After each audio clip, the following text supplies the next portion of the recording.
Hey my beautiful peoples, welcome to my channel Mental Basket. অনেক দিন পরে তোমাদের সাথে আবার কথা হচ্ছে, আবার ভিডিও নিয়ে চলে এসেছি। তো আমি এখন যাচ্ছি, ট্রেন ধরবো। কোথায় যাচ্ছি, কি করছি সব কিছু ভিডিওতে জানাবো, সাথে থেকো। আপনারা দেখতেই পাচ্ছেন আমি বগুড়া প্ল্যাটফর্মে চলে এসেছি। আমার ট্রেনটা হচ্ছে 5:53। আমি কোথায় যাচ্ছি আর কেন যাচ্ছি সবটাই আপনাদের সাথে শেয়ার করব। এই যে একটু আগে পুচকুটা হেঁটে গেল, বাচ্চাটা খুব কিউট ছিল, তারই ভিডিও করার চেষ্টা করেছিলাম। তারপর ভাবলাম যে না থাক, বাচ্চাটার ভিডিও করব না। তো আমি কোথায় যাচ্ছি জানেন তো? আমার সেই বান্ধবীর সাথে দেখা করতে, যেই বান্ধবীর সাথে আমি এমএতে পড়াশোনা করেছিলাম। সবার সাথে তো আর সেইভাবে বন্ধুত্ব নেই, কিন্তু কিছু কিছু পার্সন আছে আমার লাইফে যাদের সাথে এখনও ফ্রেন্ডশিপটা রয়ে গেছে। তাই ওর সাথে মাঝে মাঝে একটু দেখা করতে যাই, আর ও মাঝে মাঝে আসে।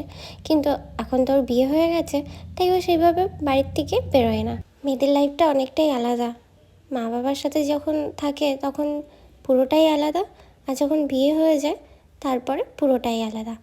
এই যে আমি আরামঘাটায় চলে এসেছি, এখন আমি ওদের বাড়ি যাচ্ছি।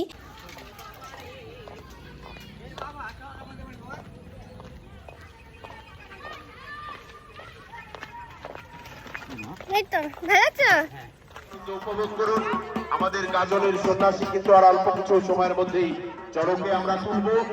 সাথী সঙ্গ আগামী বছরও যেভাবে আপনাদের কে কিন্তু প্রবেশ করবেন না।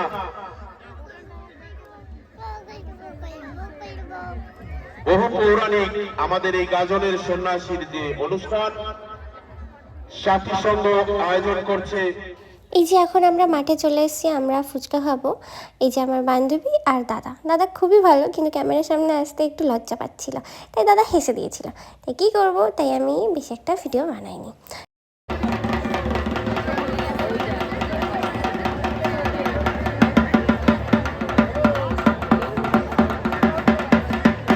ব্যাপারটা হলো যে আমি চড়কের মেলায় এসেছি ঠিকই, কিন্তু আমার যে এতটাই ভয় করে আমি দেখতে পারি না, আমার খুব ভয় করে।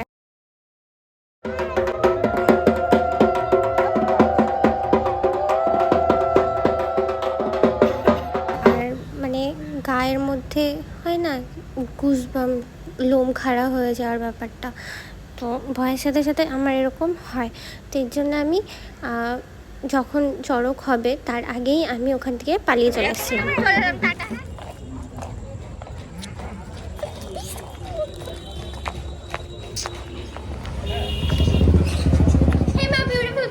আমি বাড়ি চলে এসেছি। আজকের মতন ভিডিও এই অবধি, নেক্সট ভিডিওতে আবার দেখা হবে। আর আমার ভিডিওটা যদি ভালো লেগে থাকে তাহলে লাইক শেয়ার সাবস্ক্রাইব নিশ্চয়ই করো। আর চলো, টাটা, সবাই ভালো থেকো, বাই বাই।